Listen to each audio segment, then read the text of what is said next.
The Frog King, or Iron Henry, from the Brothers Grimm, narrated by Lawrence Caldwell.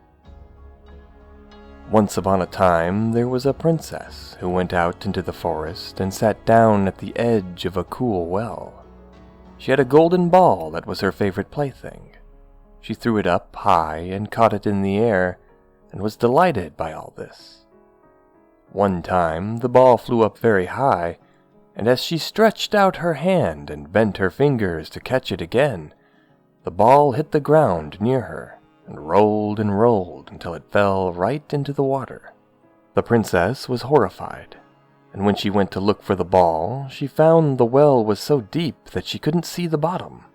So she began to weep miserably and to lament, "Oh, if only I had my ball again! I'd give anything, my clothes, my jewels, my pearls, and anything else in the world, to get my ball back." As she sat there grieving, a frog stuck its head out of the water and said, "Why are you weeping so miserably?" "Oh," she said, "you nasty frog, you can't help me. My golden ball has fallen into the water." "Well, I don't want your pearls, your jewels, and your clothes," the frog responded. "But if you will accept me as your companion, and let me sit next to you, and let me eat from your little golden plate, and sleep in your little bed, and promise to love and cherish me, I'll fetch your ball for you." The princess thought, "What nonsense the simple-minded frog is blabbering.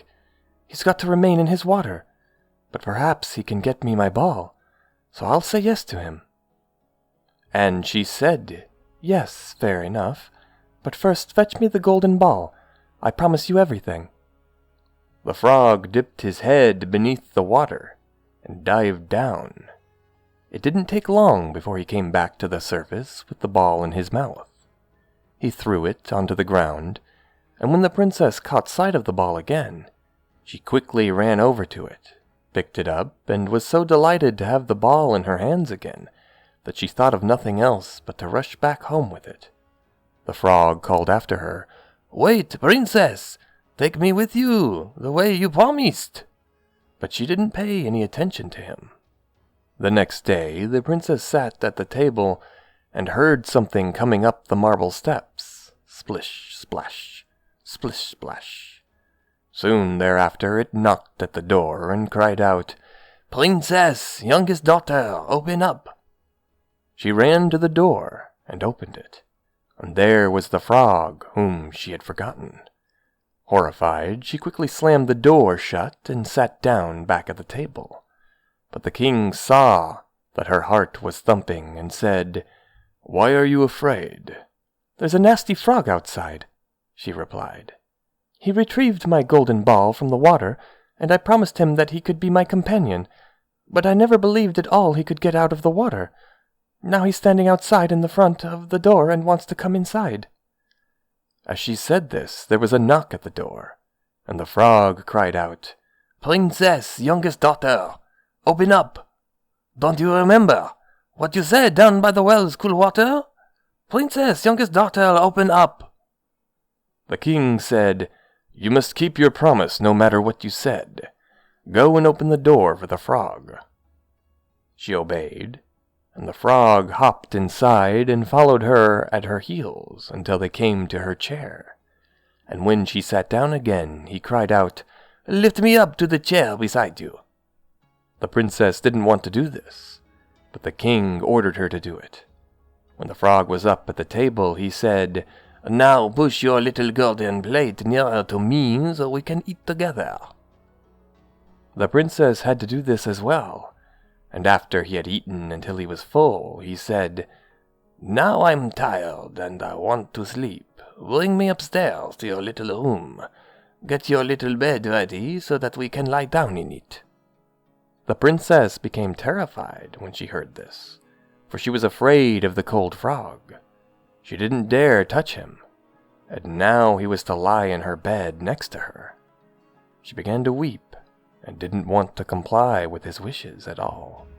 But the king became angry and ordered her to do what she had promised, or she'd be held in disgrace.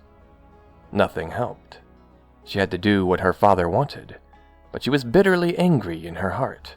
So she picked up the frog with 2 fingers, carried him upstairs into her room, lay down in her bed, and instead of setting him down next to her, she threw him, crash, against the wall. "Now you'll leave me in peace, you nasty frog!" But the frog didn't fall down dead. Instead, when he fell down on the bed, he became a handsome young prince. Well, now indeed he did become her dear companion, and she cherished him, as she had promised, and in their delight they fell asleep together. The next morning, a splendid coach arrived, drawn by 8 horses, with feathers and glistening gold harnesses. The prince's faithful Henry accompanied them. He had been so distressed when he had learned his master had been turned into a frog that he had ordered 3 iron bands to be wrapped around his heart to keep it from bursting from grief. When the prince got into the coach with the princess, his faithful servant took his place at the back so they could return to the prince's realm, and after they had traveled some distance, the prince heard a loud cracking noise behind him. So he turned around and cried out, "Henry, the coach is breaking!" "No, my lord, it's really nothing but the band around my heart, which nearly came apart when you turned into a frog and your fortune fell, and you were made to live in that dreadful well." 2 more times the prince heard the cracking noise and thought the coach was breaking, but the noise was only the sound of the band springing from faithful Henry's heart, because his master had been released from the spell and was happy.